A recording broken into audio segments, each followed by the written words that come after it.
审理的，乃是20多年前宫中一桩旧案。前内侍省首领太监陈琳受苦主家属委托，是为原告。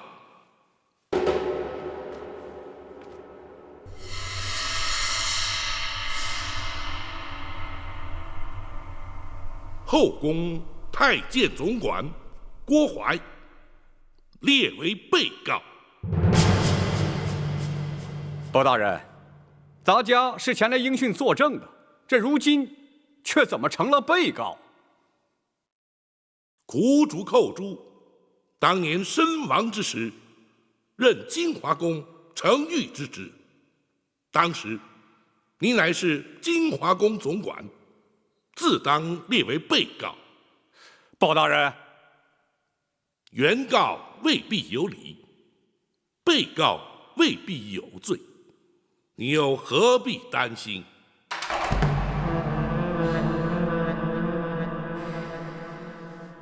公堂之上，一问一答都有记录。两位既是原告、被告身份，本府不用官称，而直呼其名，还请担待。陈琳，包大人，你状告何事？仔细说来。多年前，金华宫承御寇珠无端身亡，金华宫却未依公例慰问家属，发放恤金。如今寇珠父母年迈贫苦，难以为生，委托咱家状告金华宫，请求补发恤金。郭槐，包大人，你可有说辞？包大人，当年寇承玉乃是自尽身亡，因此未予抚恤。如今家属状告咱家，也不起于刁难，退堂之后立即补办补发就是。当年那寇珠是因何自尽？包大人，这已是20年前的旧事，又何须再提啊？如今咱家已经答应立即补发恤金，包大人即可结案，就不必再细问了。不，恤金虽是由后宫发放，却也是民脂民膏，朝廷公堂，当发就发，不当发又岂可胡乱发放？若是不能问明缘由，本府又如何结案？包大人啊，郭槐，那寇珠究竟是什么原因自尽身亡？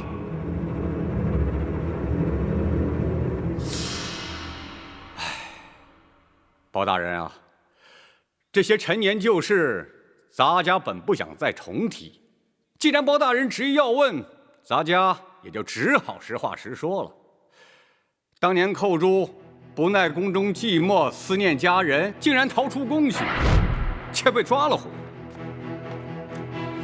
哎，你这是干什么呀？啊，后宫戒备森严，你当真就以为能逃得出去吗？啊，现在倒好，被抓了回来，你让咱家怎么办呢？公公，寇珠实在是太思念家人了，请公公大发慈悲，让寇珠回去吧。唉，宫门深似海，入得出不得，不到年迈退休，谁也休想离开，就连咱家也不例外。咱家就是想帮你，也帮不上啊。寇珠实在是不能再待在宫中了，否则一定会发疯的，请公公成全。哎，寇珠啊，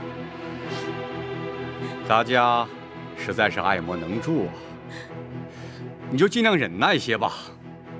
这2天，咱家也不怕你差事，你好好休息啊。这一回陶公知罪，咱家也不再追究。你要好自为之啊！公公，寇主已经不能再忍了。唉，咱家实在是不想再提呀。郭槐，你简直是信口雌黄！陈琳，本府问案，不得任意开口。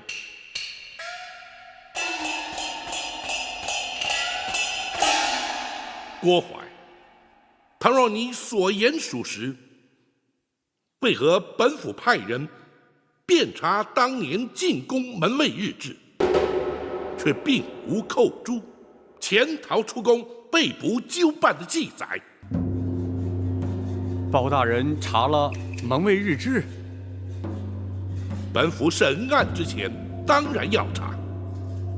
回本府问话。当时咱家唯恐坏了金华宫的声誉，刘妃娘娘，也就是当今太后，一向最重公誉，咱家是怕被责罚，所以要求门卫隐瞒不报。哦，是吗？倘若包大人因此而追究咱家失职，咱家坦诚不讳，只是该由内侍省惩处，这开封府似乎就无权干涉吧。不错，本府的确无权干涉。然而，那寇珠身亡之后，遗骸却必须送出宫去，交开封府验尸定验。本府直司开封府府尹，恰恰有权干涉。公孙先生。是。历年来，开封府文书案卷均有归档移交。经查，金华宫程昱寇诛，乃是因为头骨遭撞击破裂，流血致死。那的确是他自己撞的。郭槐，目前并无人认为寇诛是他杀，你又何必急于解释？是咱家多言了，包大人勿怪。公孙先生说下去。是。验尸单上明白记载，尸身上有多处外伤，疑似遭皮鞭抽击所致。显见，死者在生前曾遭人施以鞭刑。哦，包大人，这寇珠身上为何出现鞭痕，咱家实在不知啊。或许是旧伤痕招仵作误判所致啊。就你适才所述，当年你非但未曾责罚寇珠，甚至对他安慰有加，更遑论对他用刑了。的确如此，包大人明鉴。启禀大人，尸单上还另有记载。说。是。从血渍的情形以及伤口来研判，仵作断定，鞭伤与头骨破裂致死，乃是同一时间造成。不可能！郭槐，本府倒要听听你作何解释。包大人，咱家的确没有对他用刑，或许是仵作验错了。你或许不知官府中的规矩，本府不妨告知于你：仵作验尸程序周密，除仵作本人，还需有相关衙差从旁见证，签押为凭。入殓之前，更有他人赴验，一切无误之后，方可结案。其所以如此繁复，原因无他，只因人命关天。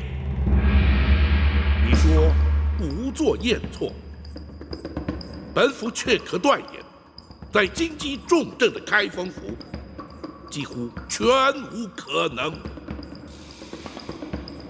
包大人，适才，你为何要言谎？你为何要对寇珠施以酷刑？他可是受刑不过，宁可求死。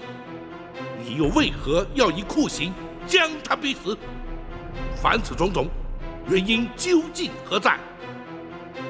你若不将当年情形照实说来，休怪本府不讲情面，依法论罪。包大人啊，这事隔20多年，咱家实在是记不清啊。可是咱家的确没有说谎啊。当年寇珠是因思念家人，潜逃出宫，咱家何必对他用刑，更何必逼他自尽呢？哼，那寇珠究竟是自尽，亦或是遭人杀害，尚未可知。你如何证明寇珠是思念家人而宁可自尽？包大人若是如此说，那么咱家也想反问包大人，如何证明寇珠他不是思念家人呢？很简单，当年那寇珠入宫之前，根本是个孤儿，何来家人思念？哼！本府诈称寇珠家属为抚恤赔偿上告而将你迎来。本府真正要审要查的是，你为何要对他严刑逼供，置他于死？你竟然设计咱家！咱家立即回宫，请太后娘娘做主。站住！今日你来得去，去不得。包大人，难道你想把咱家强行扣住？即便如此，又有何不可？哼！包大人，你可别忘了，咱家可是后宫的总管，要动咱家，你得先问问太后娘娘。郭槐，若你以为搬出太后就可让本府却步，那就大错而特错。如今你乃是本府审理侦办的杀人凶犯，本府依法将你扣押，便是在皇上面前，本府也毫不退缩。你还想心存侥幸不成？包拯，你来人呐！在。将那嫌犯郭槐押入大牢，严加看管，听候本府再审。是。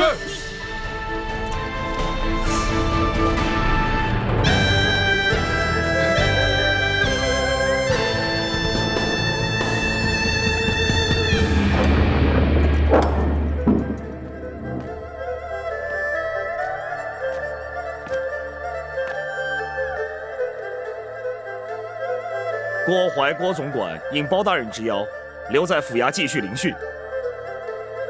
你们可以先回去了。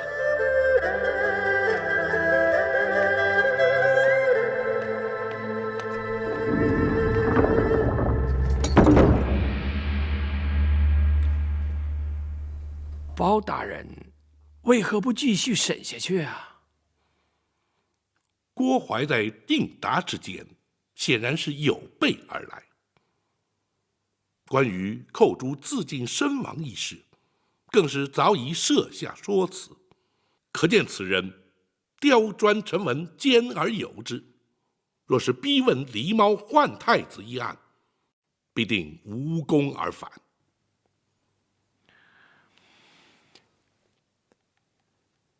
大人将他以杀人嫌犯关押在大牢之后，采用的乃是攻心之策。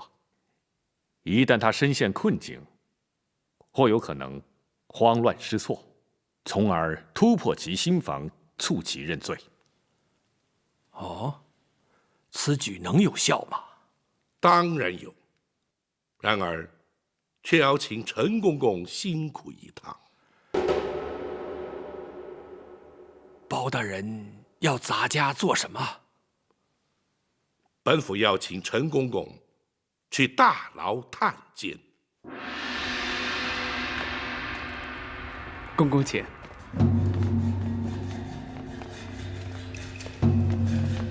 嫌犯就关在这儿。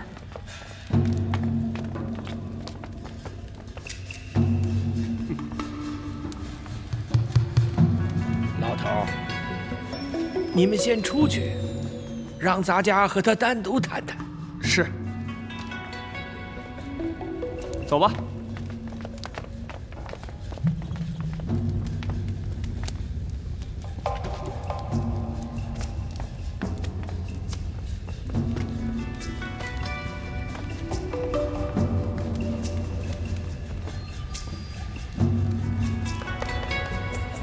郭槐，你没想到也会有今天吧？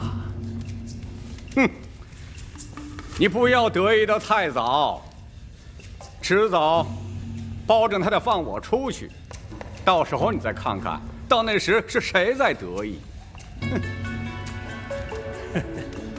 可惜你恐怕是出不去了。你凭什么说我出不去啊？凭你是害死寇珠的凶手。寇珠分明是撞柱自尽，谁能证明我是凶手啊？如果你不把他自尽的真正原因说出来，谁又会相信你？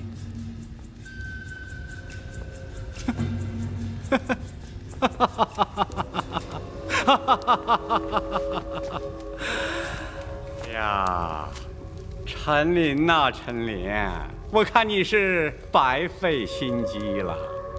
此话怎讲？你在皇上的面前编造谎言，把我骗来，包大人又煞有介事的升堂审问，这目的不就是想变着法儿的把话从我口里套出来吗？哼！你想我会开口吗？啊？从你口中套出什么话来？哼！彼此心照不宣，你又何必佯装不知啊？好，既然如此，我们就把话说明白。当年狸猫换太子，逼死寇珠，诬陷李贵妃的来龙去脉，点点滴滴，包大人都已查明。你若不据实供认，包大人是不会放你出去的。哼！只要我矢口否认，他又能奈我如何呀？嗯，他既然知道当年的来龙去脉，就更该知道太后娘娘是绝不会让他为所欲为的。哼！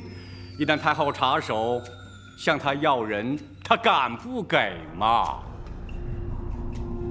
倘若在太后插手之前，包大人就把你作为害死寇珠的凶手予以处斩，又当如何？陈琳，看来你对包拯的了解还远不如我呀！啊，一个公正廉明的包青天包大人，他岂会在无凭无据的情形之下将我处决啊？你，哼，这就叫做君子可以妻之有方啊！啊！郭槐，举头三尺有神明，天理昭彰，报应不爽。你的所作所为，终有一天会遭天谴。30年来，你扪心自问，可曾高枕无忧？午夜梦回之际，你难道能问心无愧？那些因你而惨死的冤魂，可是夜夜前来向你索命。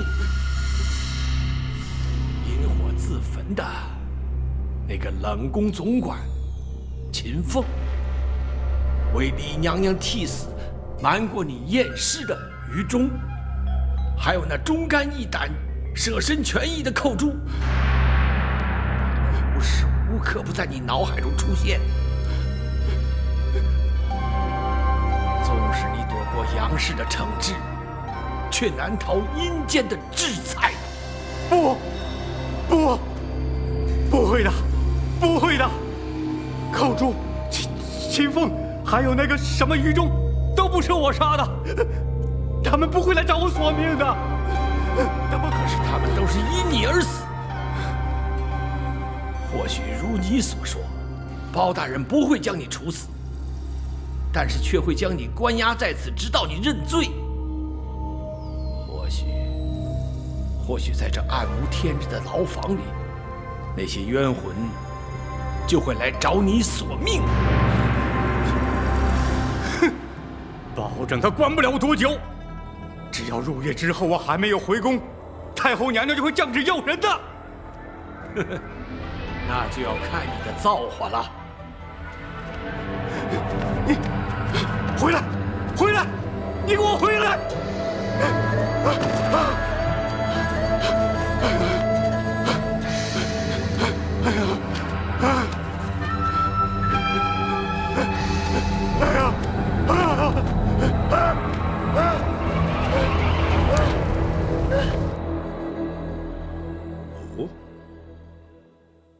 他竟然料到本府在无凭无据之下，不会将他处决。大人，倘若他有如此想法，恐怕就不会因心生惧怕而招供。大人还需另觅他法才行啊。不过，郭槐虽刁钻狡猾，却深信鬼神之说。咱家提及寇珠的冤魂会来向他索命，似乎他颇为在意。或许，这正是治他之法。鬼魂之说，乃是愚夫愚妇迷信所致。那郭槐怎会相信若此啊？大人，举凡心胸坦荡、行为端正之人，纵使信了鬼神之说也无妨。诚如圣人所云：“敬鬼神而远之。”反之，若是心术不正、伤天害理之辈，自然就会心生畏惧了。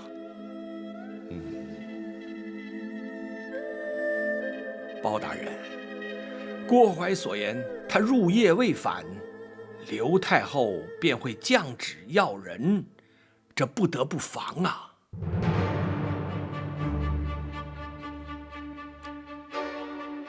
公公无需担心，本府已有万全准备。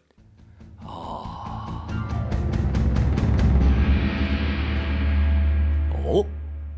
包大人已经将郭槐关押在开封府大牢了。正是。好，以包大人断案之能，那郭槐，不招也难。徽王爷，大人却担心不能顺利审讯。这却为何？入夜之后，郭槐若未回宫，太后将会降旨进府，要求放人。那如此一来，岂非前功尽弃了吗？孤儿大人命展昭前来，请王爷务必亲往开封府走一趟。包大人要本王去？大人说，若要对抗太后遗旨，非八王爷亲临不可。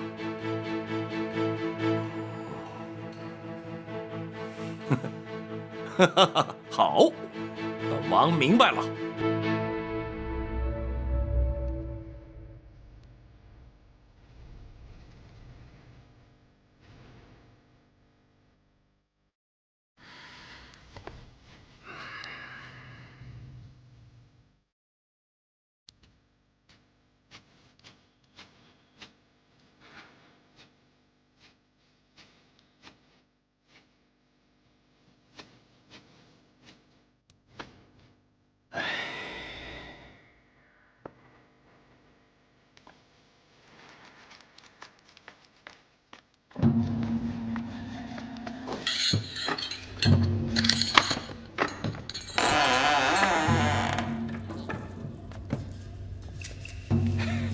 顾公公，请用点酒菜。哦，你们开封府大牢竟然会准备这么丰富的酒菜给犯人？不，这是小的特意准备孝敬公公您的。你为什么这么做呀？小的在这儿任职多年，一直没有机会升迁。小的相信公公您很快就会放出去的，还请公公多多提拔。那是啊，天黑以后，咱家自然会出去。哎，我说，现在是什么时辰了？天黑没多久。公公，请。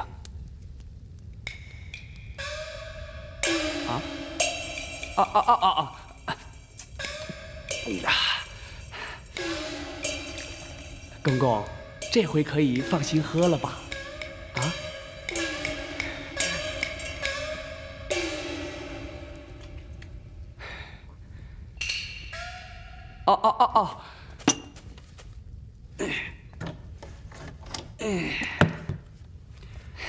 公公，好，咱家记得你了。等咱家出去之后，定会少不了你的好处。谢谢公公，谢谢公公，请。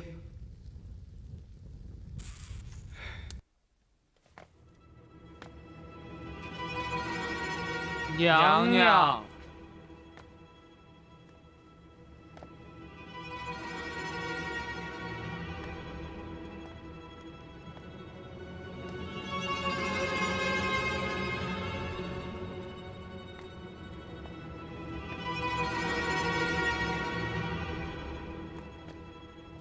来人呐！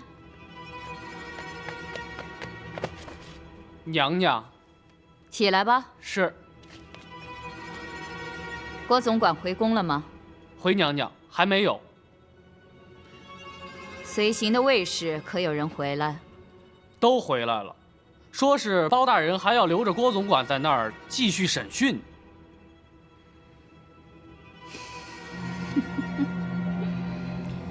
这包拯他真敢！去开封府传哀家的懿旨，要他们立刻放人。遵旨。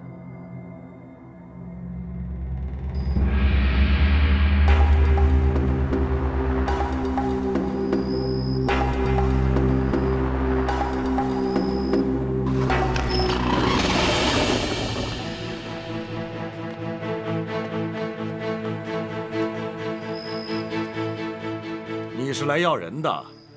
奴婢啊，是奉太后懿旨来接郭总管回宫的。本王在此做主，将郭槐留下，一切回宫去吧。奴婢可是奉了太后的懿旨啊！大胆！你这奴才竟然顶撞本王！奴婢不敢，只是回去接不回郭总管，无法向太后交旨啊。好，本王就让你回去有个交代。展护卫，先皇御赐金简在此，所到之处，有如先皇亲临。万岁万岁万万岁！本王在此待先皇降诏，郭槐留在开封府听审，不得阻挠。奴婢遵旨。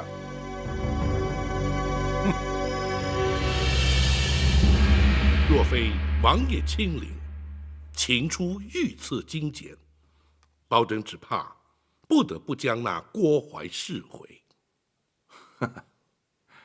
包大人总算有用得着本王的时候了。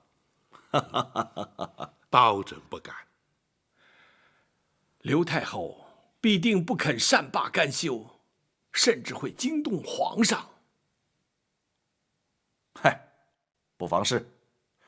本王就留在这开封府，直到包大人取得郭槐的供状。多谢王爷。不，这是朝廷的大事，也是我赵氏家族的大事。本王又岂能置身于事外呢？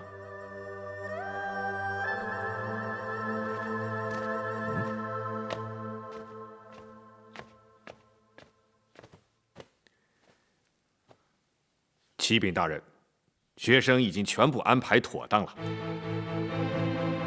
好，请王爷与陈公公在厅中稍坐，保证这便就取那郭槐的供状。包大人打算？王爷，包大人打算夜审郭槐。哦，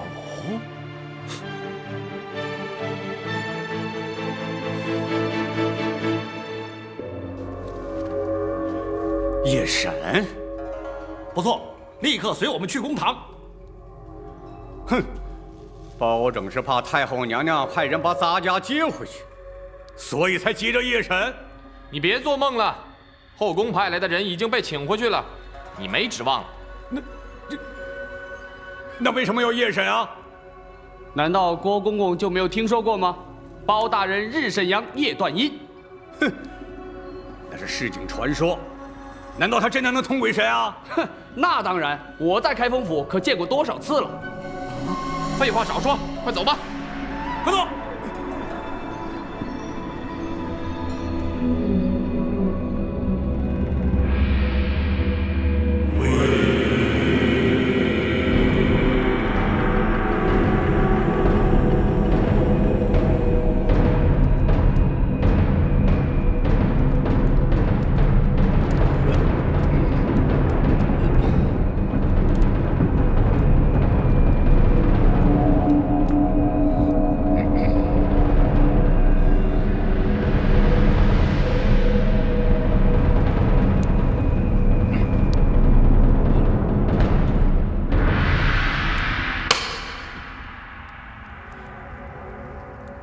郭槐，20年前，你任金华宫总管之职，买通产婆尤氏，以狸猫换取太子，诈称玉成宫李贵妃产下妖孽，指使程昱寇诛，掐死太子，埋藏金水桥下，意图使刘贵妃之子入主东宫。凡此种种，你可承认？包大人，咱家根本不知道你说的是什么，我凭什么承认呢？住口！那寇诛良心未泯，不肯与你沆瀣一气，同流合污，暗中将太子送出宫去，你却对他施以酷刑，追问太子下落。寇诛熬刑不过，处处身亡，难道你也不知情？哼，包大人啊，所谓人死无凭证，就算你包大人指证的都属实，但是你可有人证啊？哼，本府如今夜审于你，便是让你无法交代。本府虽无人证，却有鬼证。寇诛何在？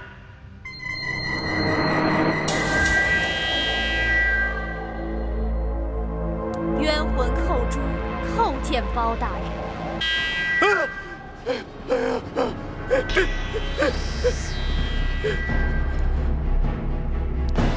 郭槐，你可认得他？他那是寇诛！啊不，他不是寇诛！还我命来！别过来！别过来！别过来啊！还我命来！郭槐，包大人啊，你寇诛！阴阳末路，人鬼殊途，你不可接近生人。包大人，寇诛要将郭槐带到阴间，交由阎王处置。不，那郭槐既在人世，就该由阳间的律法制裁。郭槐，包大人，你可先不让他过来呀！啊！制裁寇诛所言，你可认罪？认，我承认呐，可那些事情都是刘娘娘的主意啊！是否如此？本府自会追查。既然你已认罪，公孙先生，学生在，让他画押。是。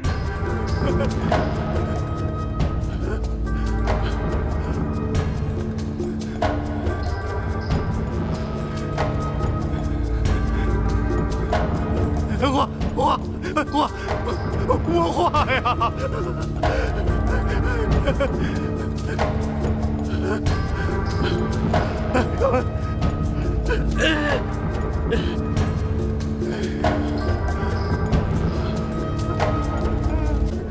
来人呐！在。将郭淮还押大牢，听候宣判。是。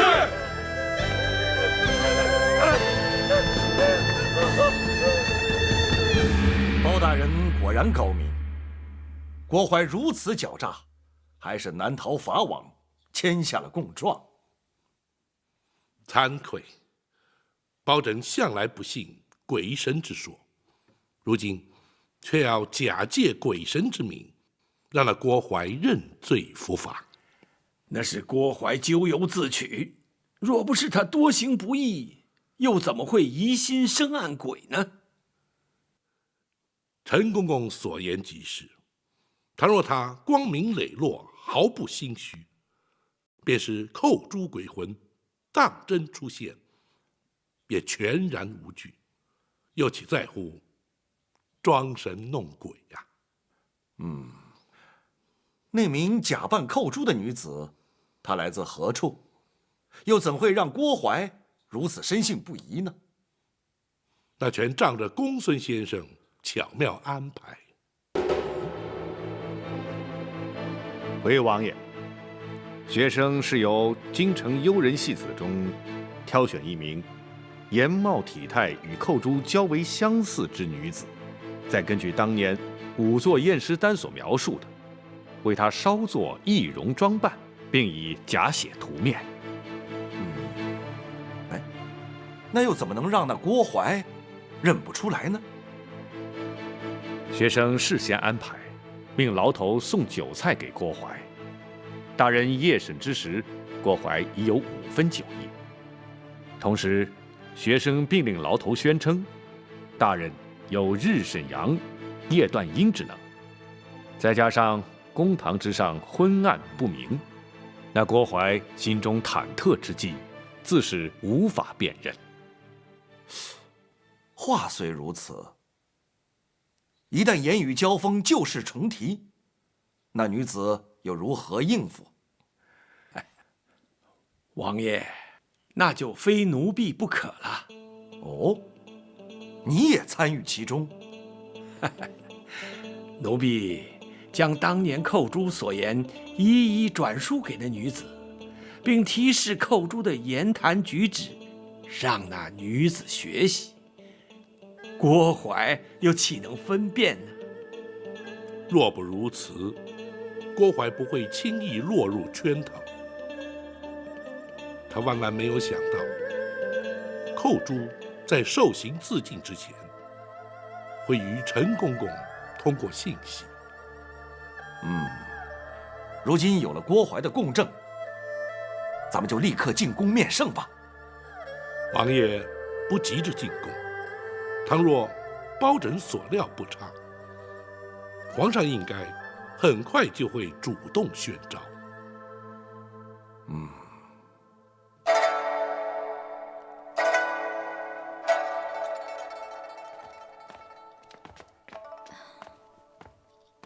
母后，皇上来了。母后夜半不眠，命人召儿臣来，是为了……其实也没什么，哀家睡不着，想看看你。那安神露不是可以助眠吗？母后何不服用？八王爷不是说喝多了对身体不好吗？母后，您可是心中有事啊？哀家只是在回想这一生的点点滴滴。来，你坐下来说。是。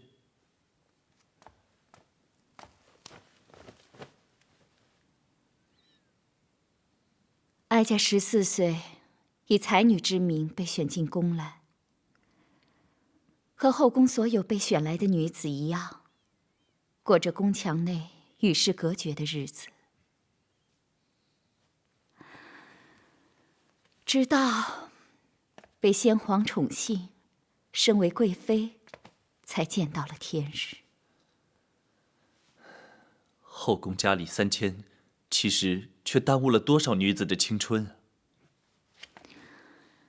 不仅如此，在后宫争宠是时有所闻的事，彼此勾心斗角，貌合神离。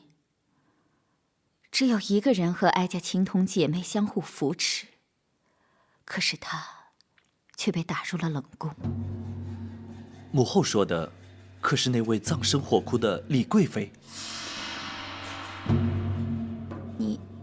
你知道她？她就是幼年时儿臣误闯冷宫遇见的那位。母后还记得她给儿臣的玉佩吗？记得。母后，她究竟是为什么被先皇打入冷宫的呢？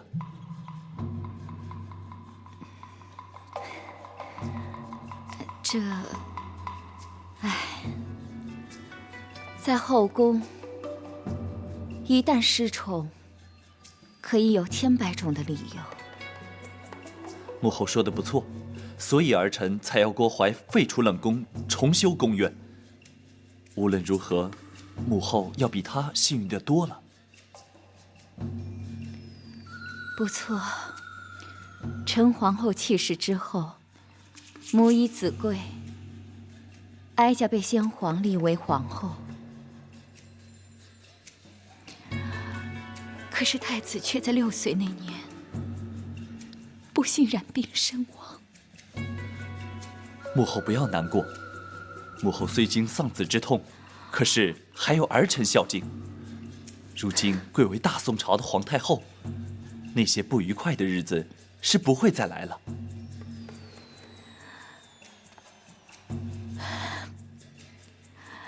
可是哀家毕竟不是皇上的生身之母，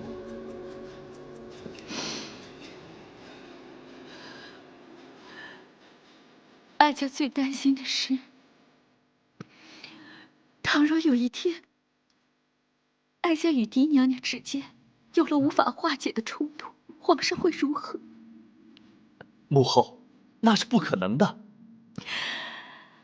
哀家只是打个比方。如果真有那么一天，皇上会如何？如果真有那么一天，儿臣必定会痛苦万分，左右为难。生育养育实在难分轻重。不，儿臣不会让这样的事发生。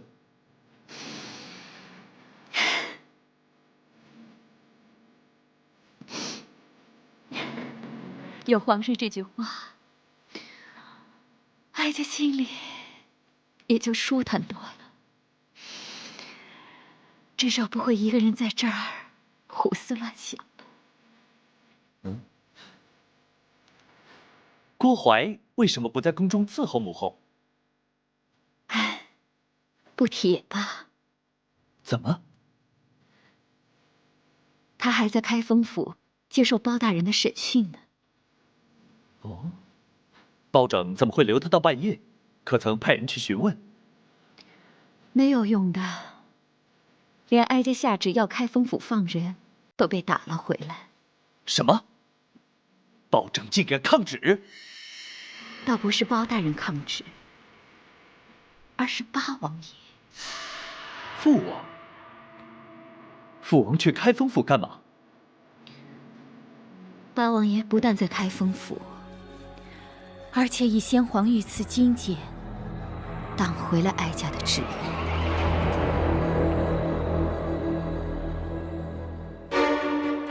皇上派人前来下旨，要大人连夜进宫。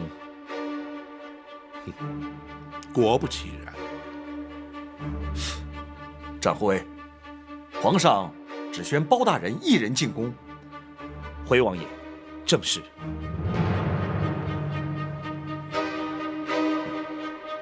当回太后懿旨，留下郭槐的是本王。皇上为何不宣本王和包大人一同进宫呢？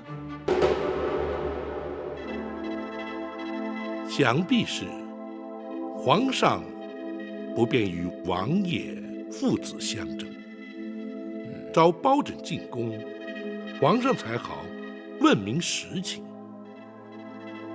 王爷，包拯此去，会将此案实情禀奏皇上，不知王爷是否同意？也罢，是该到了让他明白真相的时候了。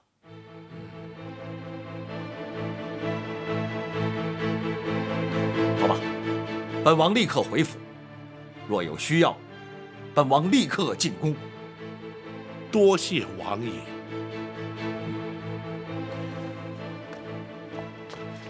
什么？郭槐招供了？是。包拯已将他关押大牢，娘娘的冤屈已经可以确定获得平反。好，好，这一天终于来了。宝琴，臣在。哀家什么时候能够见到皇上？臣奉旨连夜进宫，会将全案实情向皇上禀明。娘娘，请等候包拯回禀。哀家就等你回来。娘娘今夜尚未诊治，请容学生为娘娘施针。好，好。来，娘娘小心。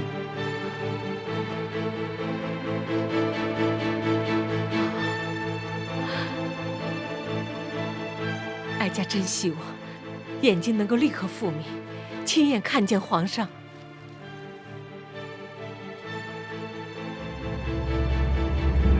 究竟是怎么回事？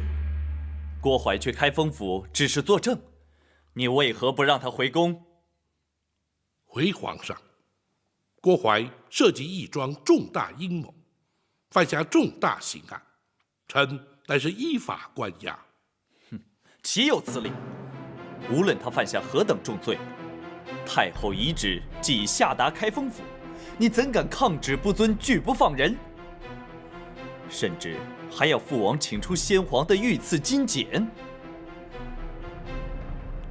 皇上可知，八王爷从不干涉朝政，亦不曾插手任何案件。先皇御赐金简，更从未请出动用。朕当然知道，能让八王爷请出御赐金简，绝非一般刑案。更何况，此案还与八王爷自身有关。什么？与父王有关？郭槐所涉之案，关乎后宫争斗、皇室秘辛，故而八王爷必须出面，包拯不敢放人。竟有此事！郭槐供状在此，请皇上御览。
娘娘觉得如何？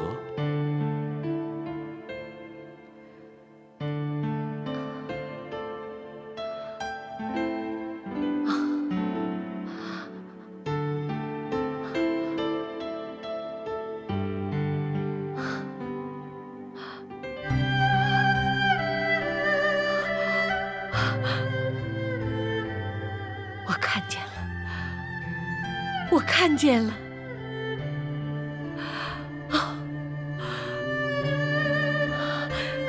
想必你就是公孙先生。学生正是公孙策。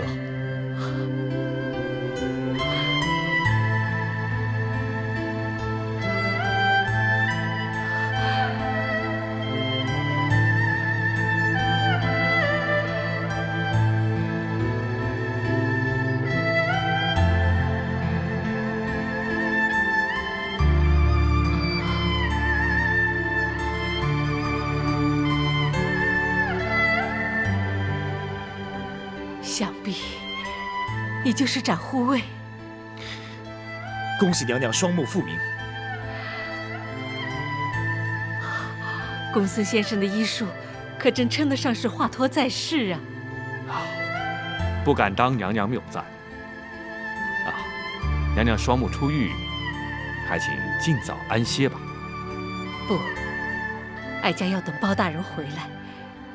哀家要立刻进宫去见皇上。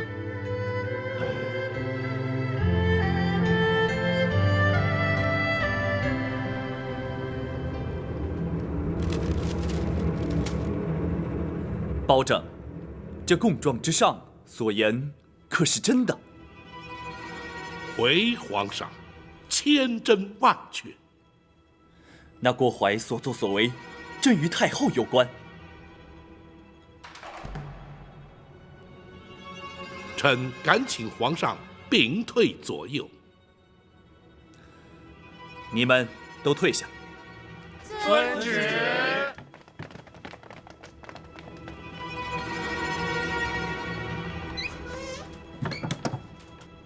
你说。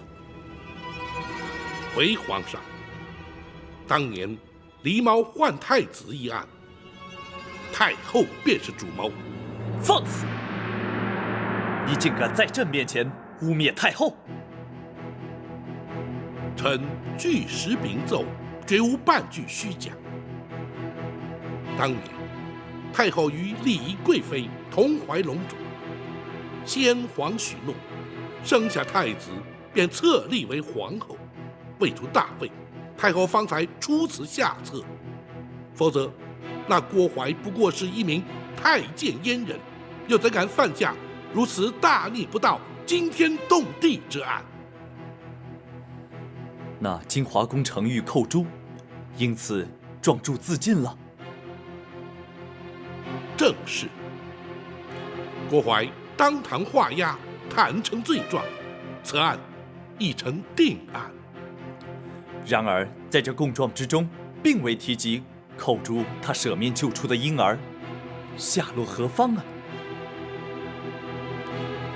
回皇上，寇诛将婴儿交给了陈陵陈公公，藏在宫盒之内，夹带出了后宫。然后呢？这……难道那婴儿未能逃过此劫？不，婴儿安然无恙，被送进了南清宫八王爷府。什么？那如今婴儿安在？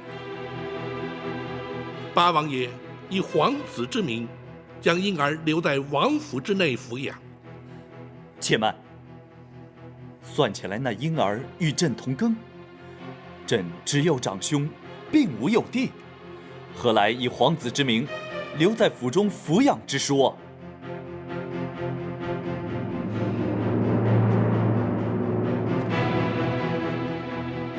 臣斗胆，那历劫重生的婴儿，正是皇上。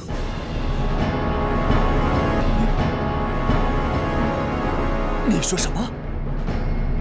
当年八王妃狄娘娘也同时有孕在身，却不幸早产夭亡，而且未及呈报。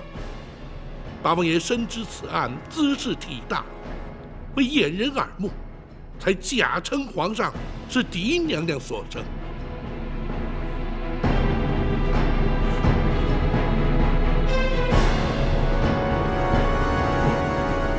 不可能！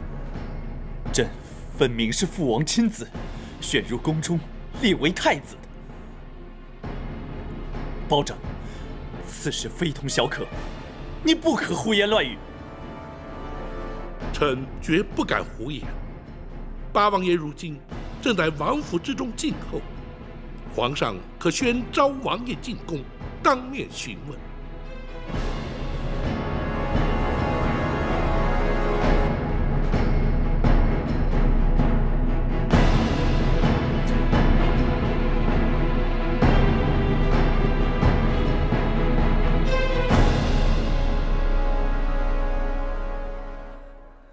如此说来，朕幼年之时在冷宫遇见的那位娘娘，竟然是朕的生母。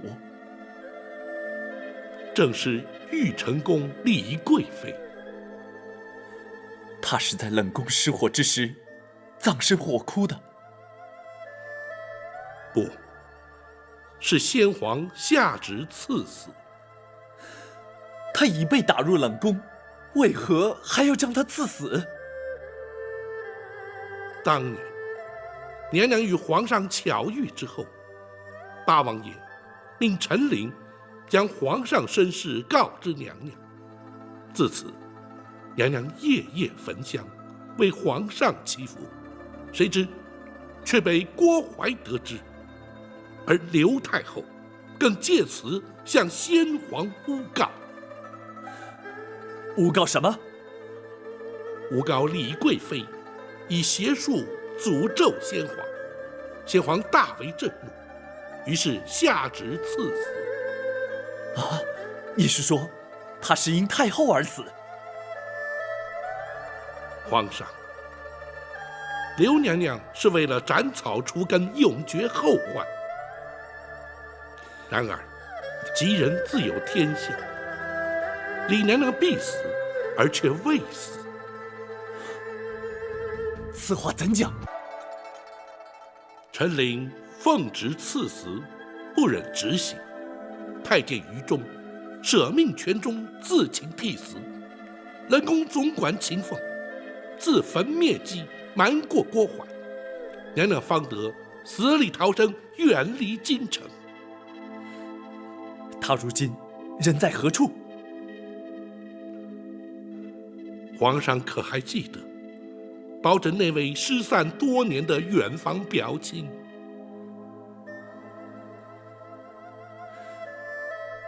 你是说，朕在仁寿宫遇见的那位老夫人？皇上，那位双目失明的老夫人，正是当年的李贵妃，皇上的生身之母。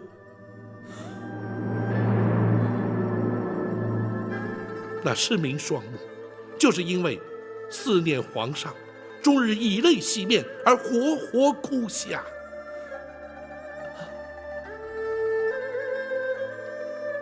如今，皇上对当年狸猫换太子一案的前因后果均已明了。臣恳请皇上下旨，追究刘娘娘之罪，引李娘娘进宫。包拯，你……李娘娘如今正在府衙之中翘首等候包拯回禀。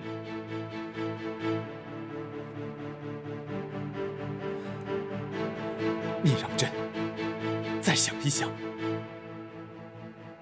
皇上可是不信包拯之言？朕不是不信，只是太后对朕有20年的养育之情。皇上此言差矣。刘娘娘虽对皇上有多年养育之情，李娘娘却对皇上有10夜怀胎之恩。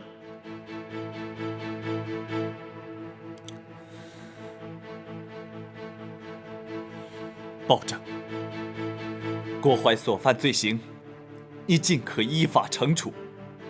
我皇家之事，你就不要再插手管了。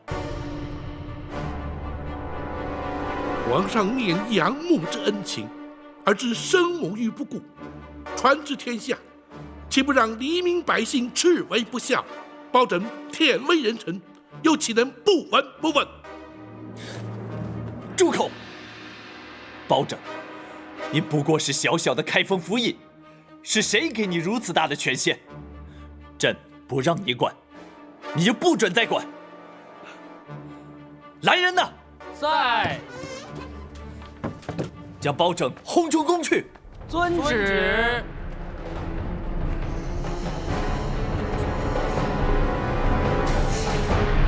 皇上将你赶出宫来，包拯惭愧，未能劝谏皇上，立即引李娘娘进宫。啊，不，这怨不得包大人，不过也怪不得皇上。王爷，乍闻身世之谜，任何人都无法承受。给皇上一点时间，他会想明白的。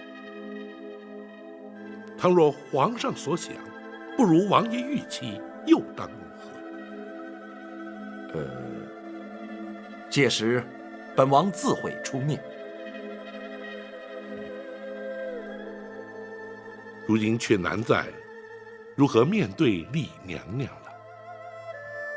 哼，谁也无法面对。只有包大人委屈担待了。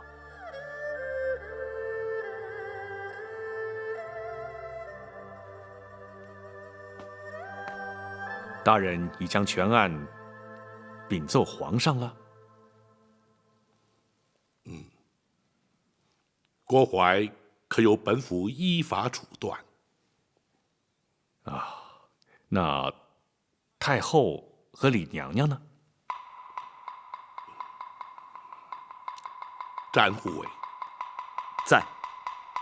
如今郭槐已被关押，娘娘的安全也已无虞，就让白玉堂先回陷空岛。他毕竟是个江湖人，不让他知道此案的内情比较好些。大人要他戴罪立功，为何不带他进宫面圣？暂且不要，待此案所引起的余波平静之后再议。是。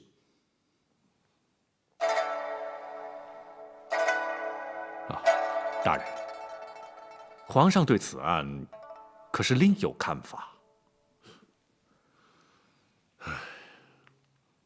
公孙先生果然心思缜密，本府就知，绝对瞒你不过。皇上的确对是否追究太后之罪，是否立刻引李娘娘进宫，尚有所犹疑。皇上怎可如此？既然已知娘娘身份，就该立刻接她进宫，善尽仁子之道。无论任何原因拖延，就是不孝。皇上难道不明白这个道理吗？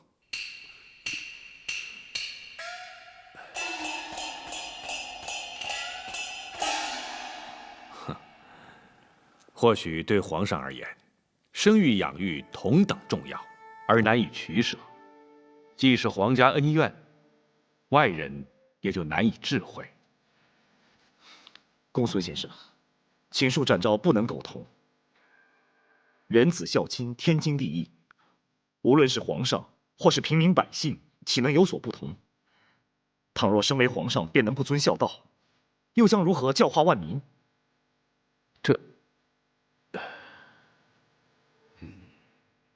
詹护卫言之有理，本府定会向皇上据理力谏。然而，此刻却必须向娘娘回禀，倒让本府颇觉无奈。可怜李娘娘，方为双目复明而喜，如今却要什么？娘娘双目复明了？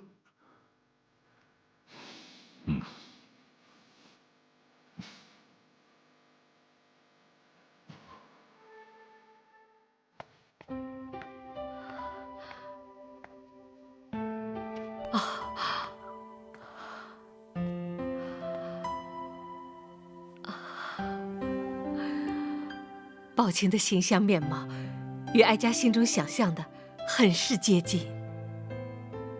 臣恭喜娘娘重见光明。哀家的喜事不只是这一桩，能够重见光明固然可喜，能够亲眼看到朝思暮想的皇儿，那才是真正天大的喜事。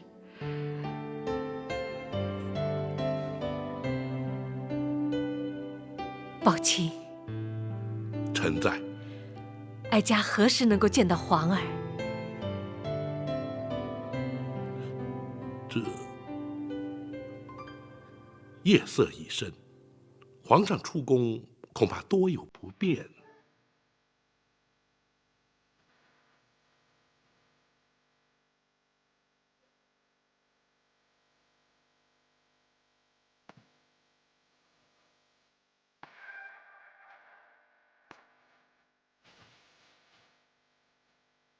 那好，既然皇上不便出宫，那你带哀家进宫如何？娘娘还是等到天明之后。宝琴，你素称刚直耿介，不善言谎，哀家要你照实说，可是皇上不肯认我。不，皇上绝无此意，娘娘万勿误会。既然皇上肯认我，依人之常情，他就该立刻前来见我，为何还要拖延？娘娘，皇上从来没对自己的身世怀疑过，如今突然发现真相竟是如此，必定会矛盾不安，所以……好了，公孙先生，你不必安慰哀家，哀家心中明白。哀家已经累了，你们都回去歇着吧。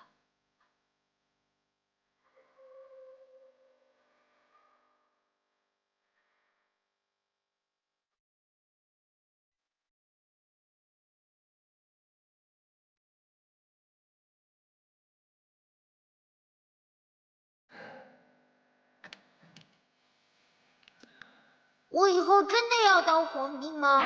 我可不可以不要做皇帝啊？不可以。不过你可以选择做个好皇帝呀。怎么才能做个好皇帝呢？要仁慈，要孝顺。仁孝这2个字如果做到了，就会是个好皇帝。我是个好皇帝吗？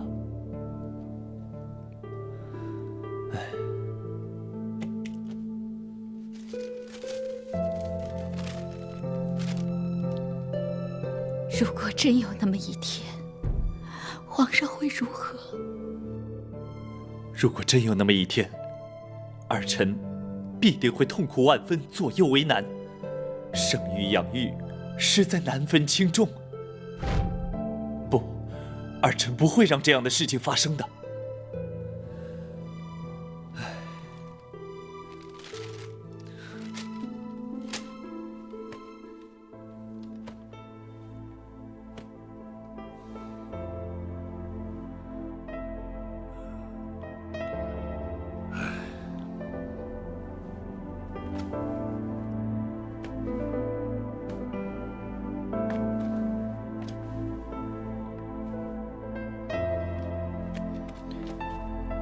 大人，白玉堂回去了，属下要他回献空岛等候通知。娘娘可曾安歇？没有，娘娘枯坐房中，不言不动。难为她了。大人，展昭有一言，不吐不快。你说。娘娘历经千辛万苦，忍受无比煎熬，如今总算可以平反，皇上却多有顾忌。展昭想尽娘娘心中之苦，已忍无可忍。展护卫，公孙先生，本府要听展护卫说下去。展护卫若是不忍，又当如何？倘若展昭人在江湖，必定立刻闯入进宫，将皇上带来府衙，要他当面向娘娘谢罪。然而，展护卫如今却不在江湖。请恕展昭之言，倘若皇上如此不通人情，不分黑白，展昭这御前4品带刀护卫不做也罢。展护卫千万不可！展护卫，说得好，大人。展昭果然不愧为展昭，毕竟不同于一般。慢说展护卫心生不平，便是本府也绝不做事。明日一早，本府就进宫面圣。倘若皇上不肯听谏，这开封府服营之职，本府也绝不眷恋。大人，本府虽不若展护卫可以重返江湖，但若回到泸州老家，耕读一生，又有何不可？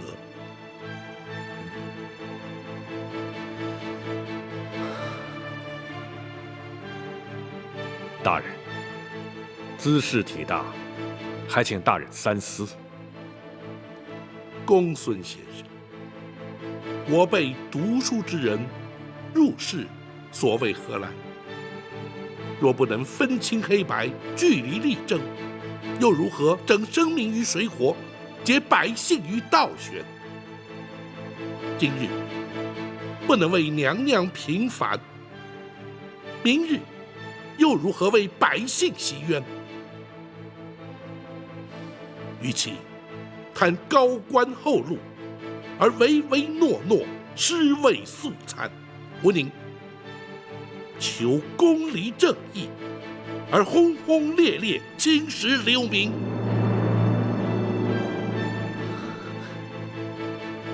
大人的教诲，学生终生不忘。倘若朝中文武皆如包大人一般，又何愁朝纲不正，宋氏不兴呢？然而，在本府入宫之前，还有一事要办。公孙先生，大人，传本府令谕，明日一早就将那郭槐自大牢之中提押出来，本府要升堂宣判。大人不等刘太后到案再判吗？不能等。倘若皇上不追究太后之罪，本府也绝不让那郭槐逍遥法外。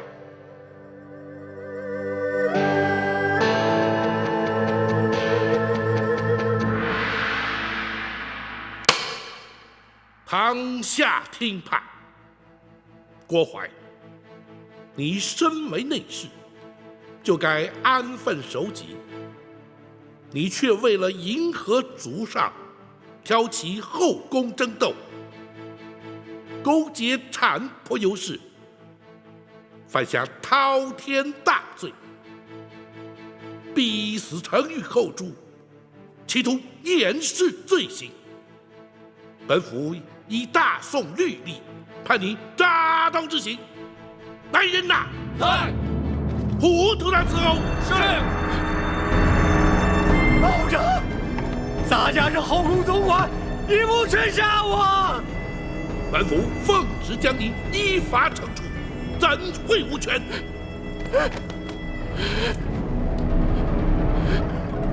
开打！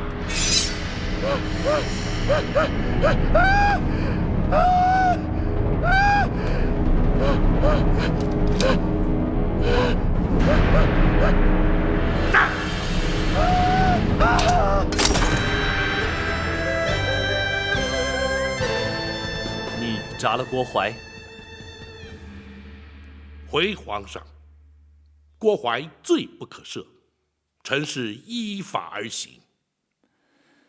你是生怕朕不再追究太后之罪，会连郭槐也或免刑，才速审速决，将他正法？皇上明鉴。朕说过，只要你不管太后之事，郭槐任你处置。启奏皇上，臣不能不管。你当真不肯撒手，非要管我赵家私务？你可知道昨夜，朕在生育之恩与养育之情之间的矛盾挣扎是彻夜难眠？难道你非要逼朕不可吗？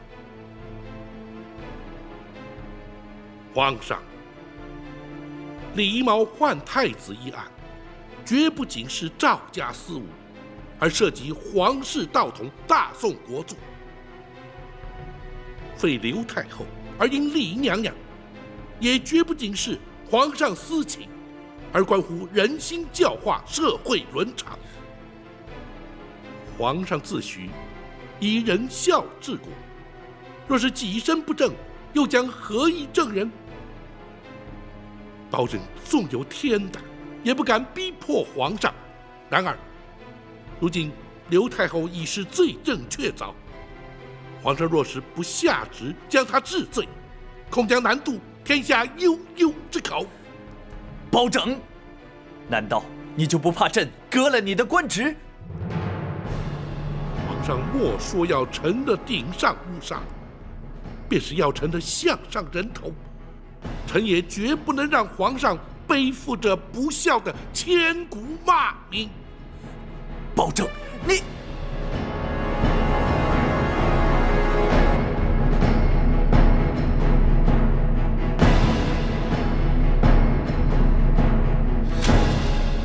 郭槐全招供了。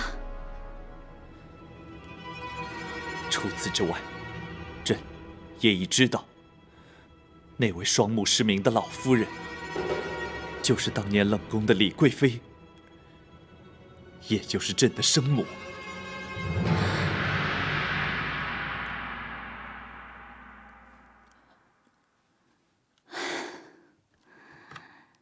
30年的梦魇，毕竟还是应验了。你为何要这么做？他先生了太子，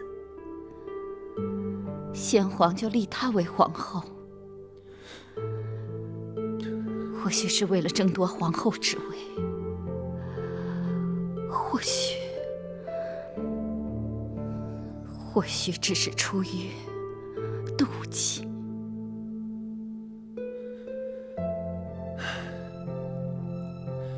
她是你在宫中唯一情同姐妹、互相扶持之人，你为何要妒忌于她？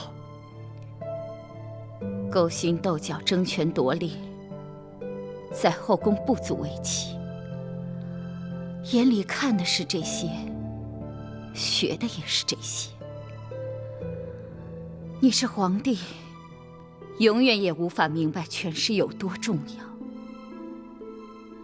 朕的确不明白，可是朕却明白做人之理。若不能诚心诚意与人交往，若终日必须尔虞我诈，纵有权势又有何用呢？就因你当初一念之贪，夺去了多少条性命？20年来，朕一直把你视为身生之母，如今你却让朕陷入天人交战的两难之境。你要朕如何抉择？你又将如何自处？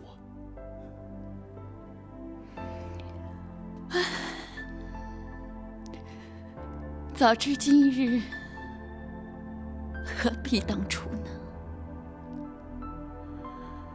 皇上既然到此将一切说明，想必已有所决定了吧？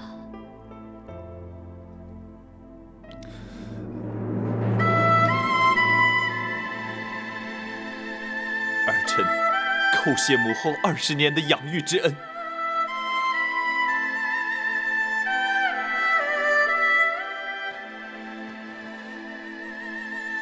朕会亲往开封府，迎接朕的生身之母入宫。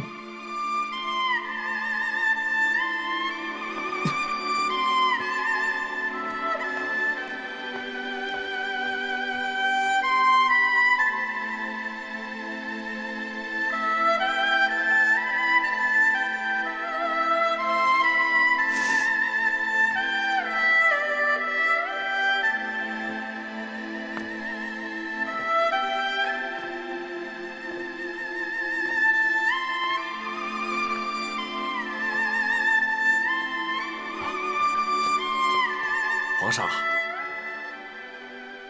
父王，皇上，如今身世已然大白，本王不再是你的父王，而是你的皇叔了。奴婢叩见皇上。亚父请起。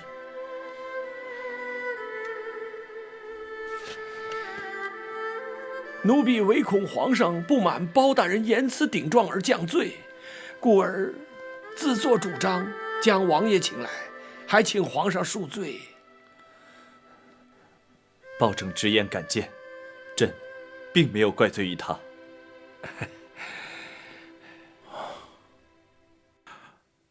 皇上如今作何打算啊？朕一命包拯将太后官服带回府衙，朕稍后便去接驾。皇上圣明啊！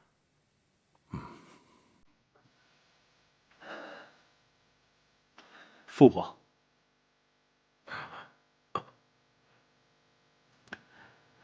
皇叔，你可知道，朕此刻的心情是五味杂陈，百感交集。本王明白，皇上心中之苦，无人能够体会。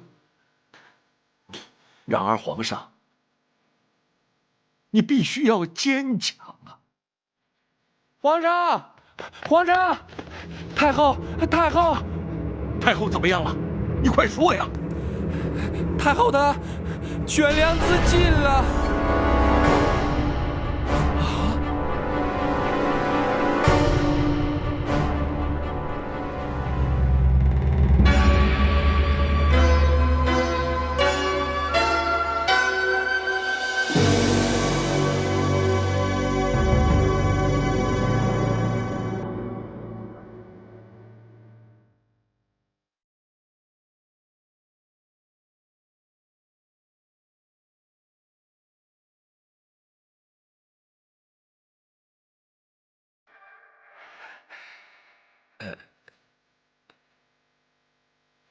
娘娘，圣驾已在厅中等候，还请娘娘尽快更衣呀。陈公公，一定要哀家更衣吗？奴婢不敢。可是皇上来接娘娘进宫，娘娘换上太后服饰，才合后宫礼仪呀。战护卫，展昭在。你说哀家该不该换？娘娘心中虽对皇上不满，但如今既已拨云见日，娘娘思念多年，终于如愿以偿。展昭以为，是否更衣换装并不重要，娘娘去见皇上，却是势在必行。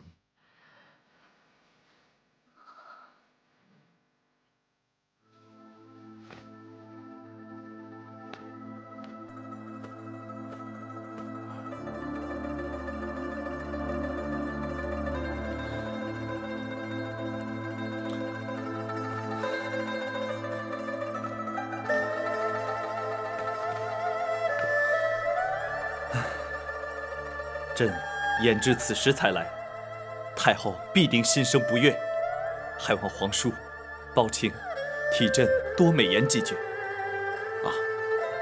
母子连心，皇上也无需太过担心了。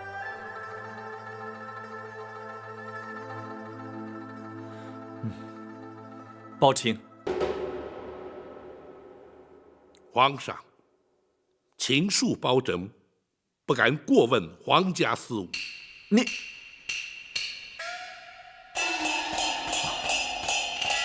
包大人，连皇上所言都能够让你记仇的话，这可不是为人臣子之道了。包拯不敢，只是臣敢请皇上预做准备。娘娘不悦之心，恐非三言两语便能释怀。迟来迎接母后，乃是朕咎由自取。太后若是降罪责罚，朕也无话可说。太后娘娘到。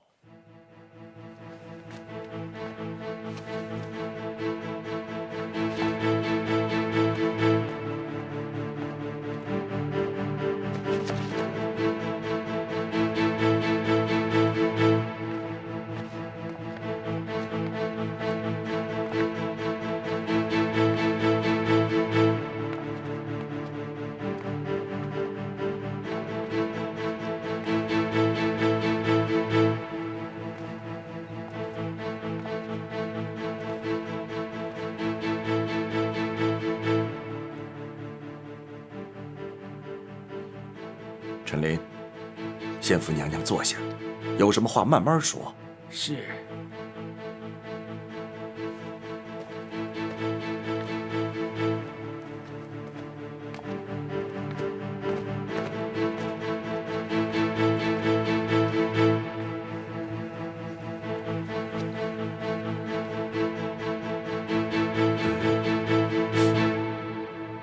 皇嫂，你双目不是已然复明了，为何闭目不张啊？皇上，娘娘不肯更衣换装，奴婢实在没有办法呀。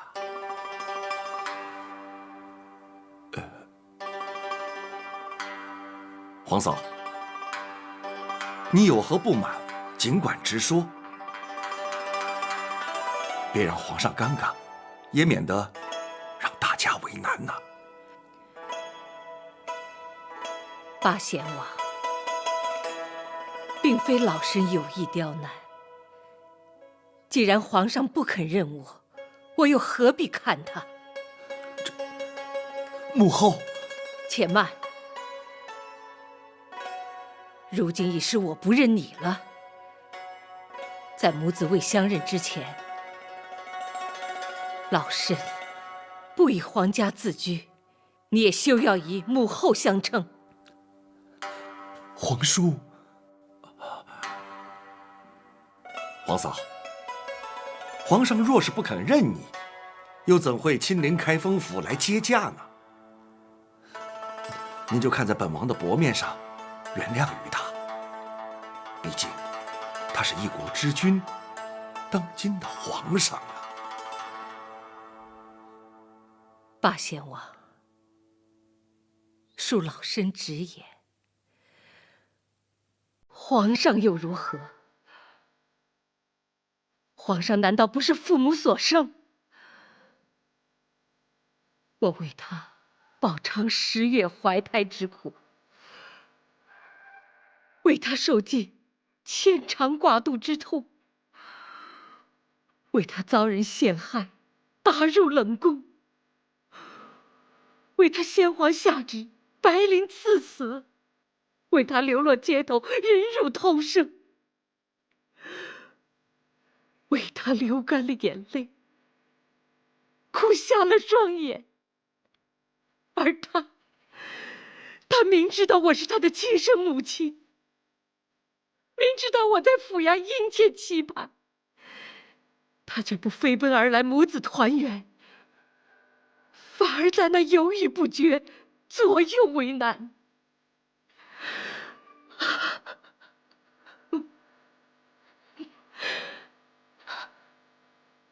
此情此景，怎么不叫人痛心疾首？走神，走神，又怎么能够原谅他呢？儿臣该死，让母后饱受折磨，儿臣罪该万死。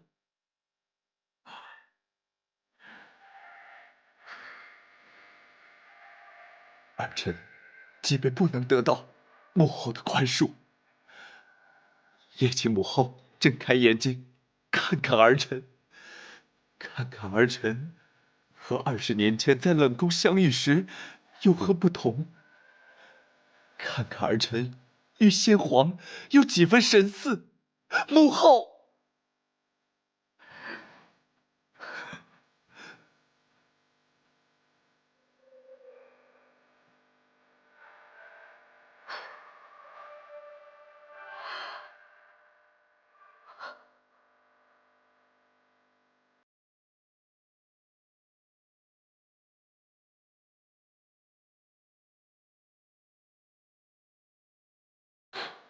母后，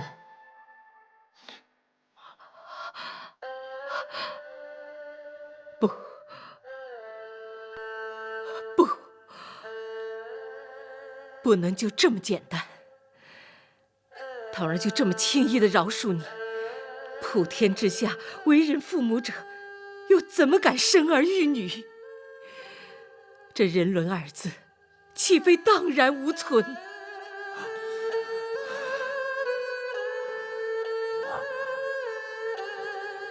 皇嫂，你又如何才肯认他？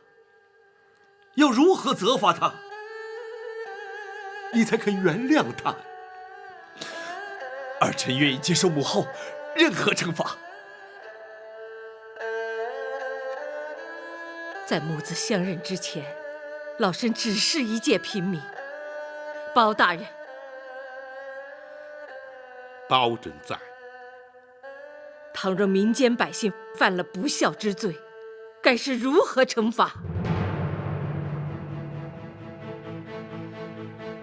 娘娘，不论如何惩罚，若要想老身认他，除非包大人先依法办他个不孝之罪。宝琴不得推脱，朕命你立即升堂，将这一不孝之罪究办，不得有误。臣遵旨。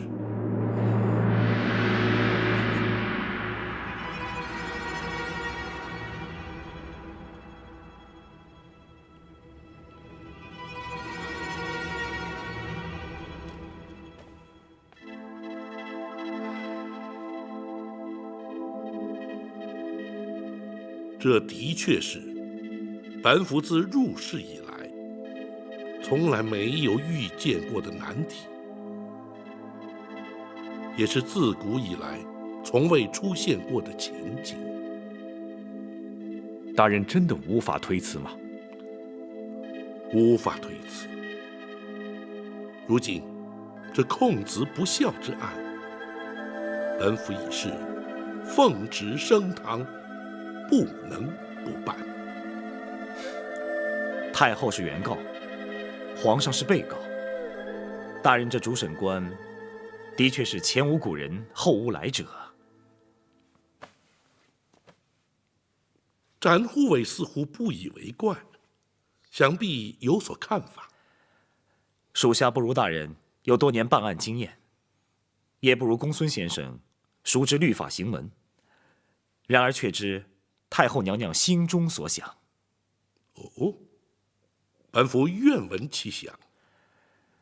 娘娘与天下为人母者并无不同，口中要办皇上不孝之罪，心中却必定舍不得。学生明白了，大人何不由此处着手？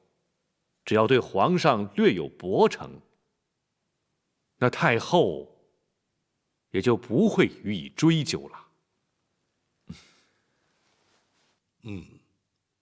本府已有应应之策。王朝马汉，在。传令升堂。是。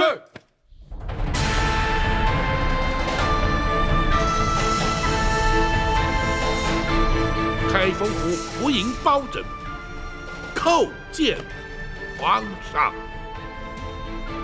平身。谢皇上。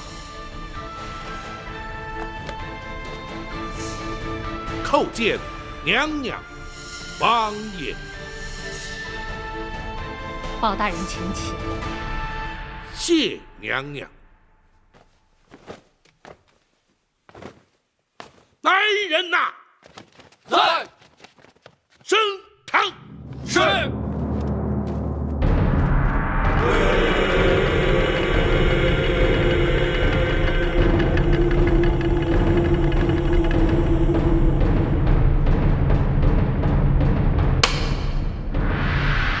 本府今日奉皇上圣谕，审皇上不孝之罪。虽然由古至今，自有行制以来，从未听闻以臣审君之说。然而，王子犯法与庶民同罪，律法之前无贵贱之分。本府便以大宋律例论罪判刑。公孙先生，学生在。若依本案实情，该当何罪？该判何刑？回大人，弃亲不养，知亲不问，遇亲不认，事亲不孝，一律可判拘禁、苦役、罚银、杖击之刑。然而，不知者不罪，无心者轻判。本府横情度理，依法判处杖刑20。包大人，包大人，自古岂有臣打君之理？本府也知，绝无以臣打君之理。然而，本府乃是奉旨而行。包大人，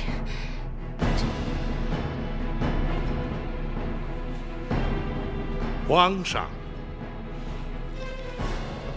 无妨，包卿，你就依法行刑吧。臣遵旨。来人呐！在。为皇上宽衣脱袍。是。不得无礼！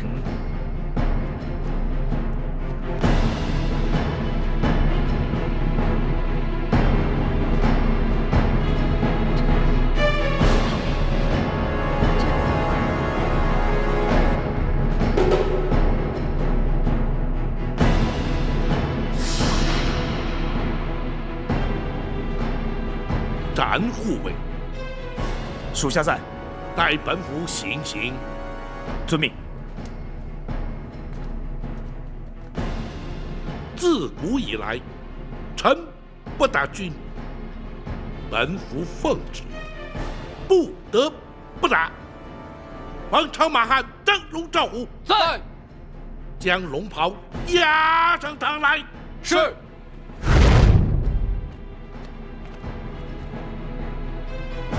如今，本府仗打龙袍，如同打军。行刑！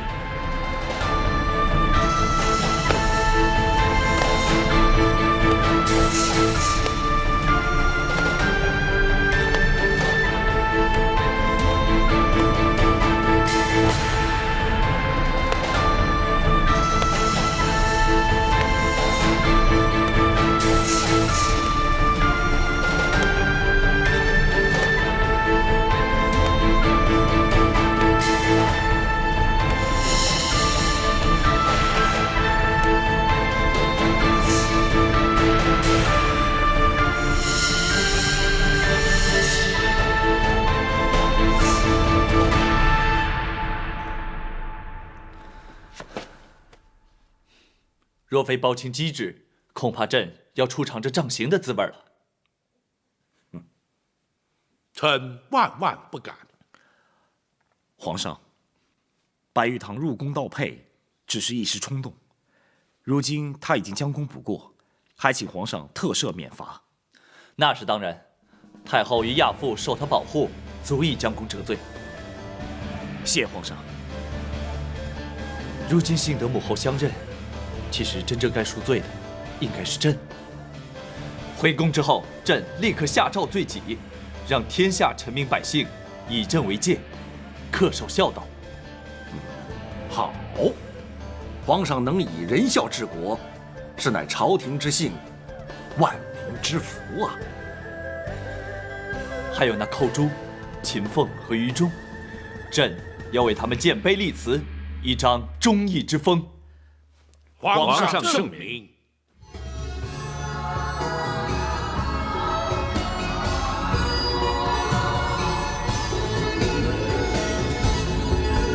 真心好，旧的总会被看到，不需要记住让别人知道。忠承诺，感情友谊才是宝，将国人情冷的最明了。现在将谁杀过胭脂过草，人会好心好。人生不是一万在不算少，自己快乐就好，自己快乐满意就好。